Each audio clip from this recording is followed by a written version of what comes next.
আসসালামু আলাইকুম প্রিয় দর্শক শ্রোতা, আমি মুস্তাফা আমিনুল হক আপনাদের শুভেচ্ছা জানাচ্ছি। আজ 30শে মে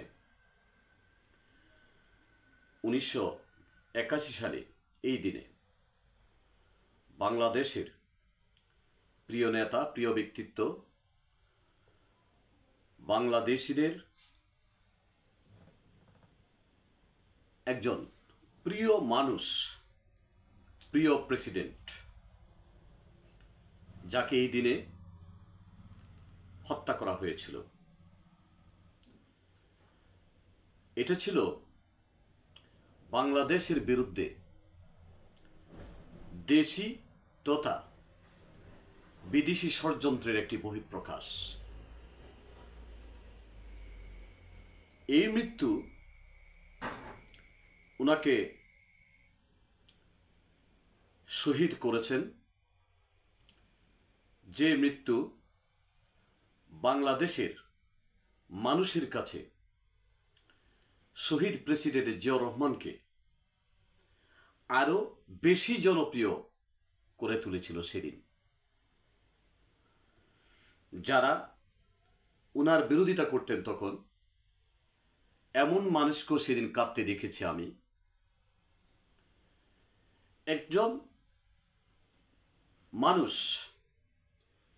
তিনি সামরিক বাহিনী থেকে এসেছেন, যিনি 1965-তে ভারত পাকিস্তান যুদ্ধে উনি যুদ্ধ করেছেন, হিলালে জুরাত উপাধি পেয়েছেন।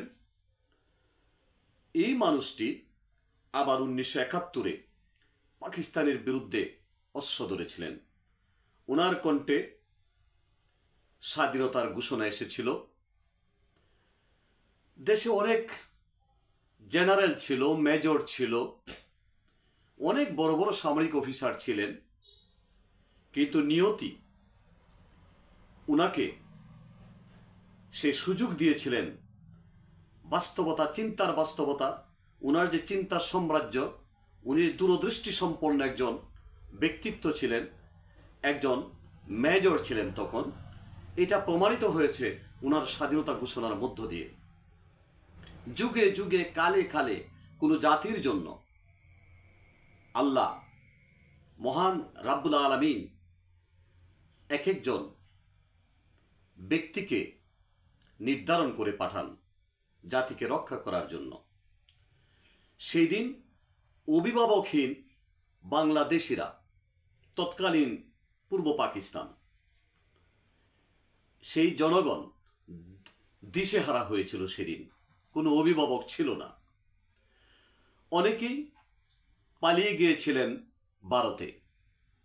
সেদিন জাতির পক্ষে, মানুষের পক্ষে একটি স্বাধীনতার ঘোষণা দেওয়ার মতো মানুষ সেদিন ছিল না। সেই দিন একজন সামরিক অফিসার, যার কণ্ঠে স্বাধীনতার ঘোষণা উচ্চারিত হয়েছিল। আমি দেখেছি উনি যখন প্রেসিডেন্ট বাংলাদেশের, উনি ইন্দিরা গান্ধীর সঙ্গে ভারতে গেলেন দেখা করার জন্যে। ভারতের প্রধানমন্ত্রী ওনাকে বললেন যে আমি আপনার কণ্ঠে বাংলাদেশের স্বাধীনতার ঘোষণা শুনেছি। বাংলাদেশের অনেক, যারা বিএনপি করেন না, জিয়াউর রহমানকে ঠিক সেভাবে পছন্দ করেন না, এমন অনেকেই বলেছেন। আর রেডিওতে বারবারই উচ্চারিত হচ্ছিল। আজকে আমাদেরকে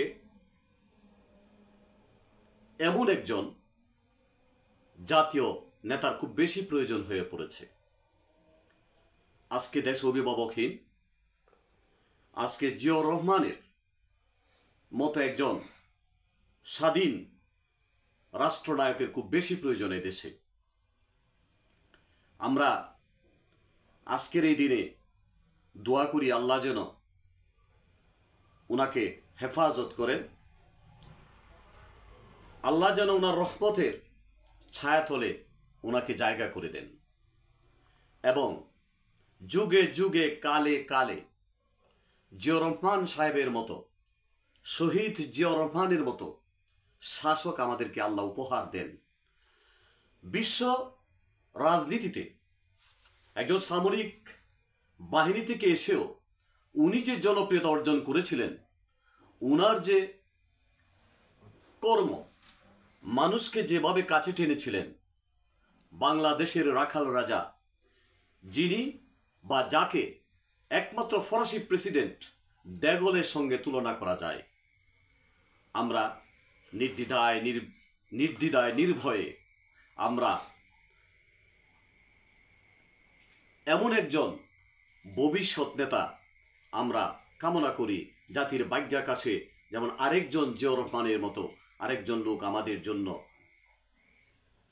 আমাদের জন্য আল্লাহ প্রেরণ করেন। আল্লাহ সবাইকে হেফাজত করুন। আসসালামু আলাইকুম।